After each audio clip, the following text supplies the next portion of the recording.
Welcome back to another explainer.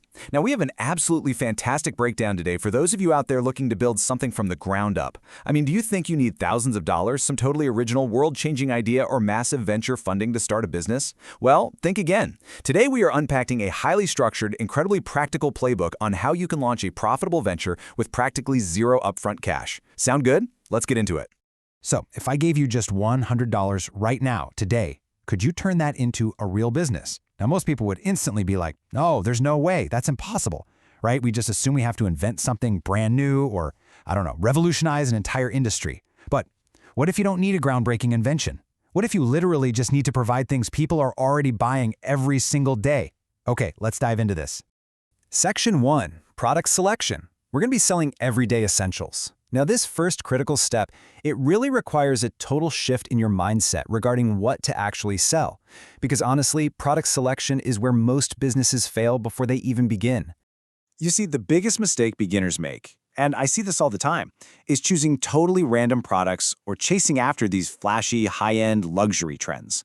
The smart strategy, the one that actually works on a micro budget, is focusing entirely on everyday essentials. You want to sell items that people genuinely need, stuff they are actively looking to buy, rather than something you have to, artificially convince them that they want. Think about the absolute heart of the home, the kitchen. We're talking storage boxes, reusable water bottles, food containers, spice organizers, kitchen racks, measuring cups, and even just simple lunch boxes. Listen, these aren't high-end luxury items. They are purely functional. Families buy these exact items all year round. And because they aren't seasonal or trendy or tied to some passing fad that's going to die out in a month, the demand stays incredibly consistent, month after month after month. All right, moving on to Section 2, the pricing strategy.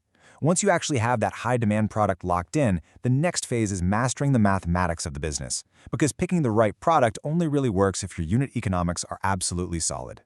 Let's actually break down the exact calculation here, and this brilliantly illustrates how it works. Let's say you source a simple storage box for $4 from a supplier.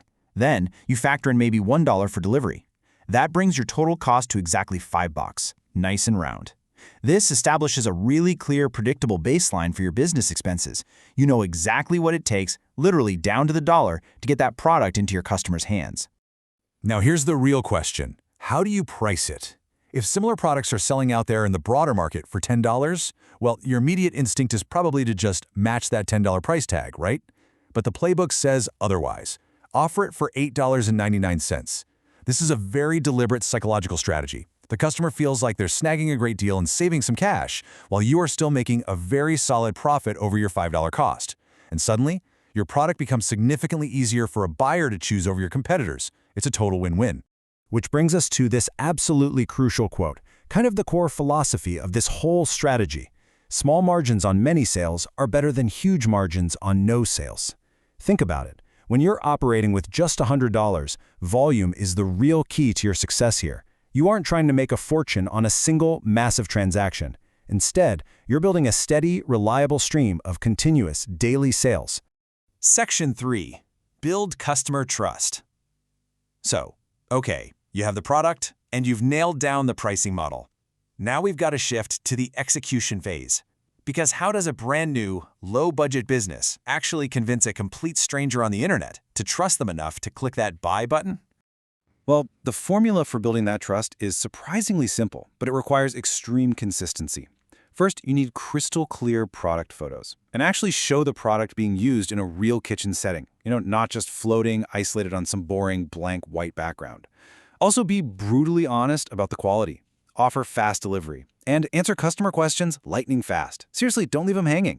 These straightforward actions absolutely guarantee happy customers. And what do happy customers do? They leave good reviews. Those good reviews naturally and organically bring in even more customers. That is exactly how a tiny operation starts to expand without needing some massive marketing budget. Let's move to Section 4 and see how this builds. Reinvest to grow. This right here is where the actual long-term business growth happens, and it shows how you take that initial momentum you've built and scale it up sustainably. Here is the golden rule, folks. Absolutely do not spend your first profits on yourself. Seriously, put the wallet away. You have to create a snowball effect. Reinvest those initial earnings directly back into the operation. Use that cash to add more useful kitchen products to your lineup. That attracts repeat buyers. Increase your inventory so you literally never run out of stock and miss a sale.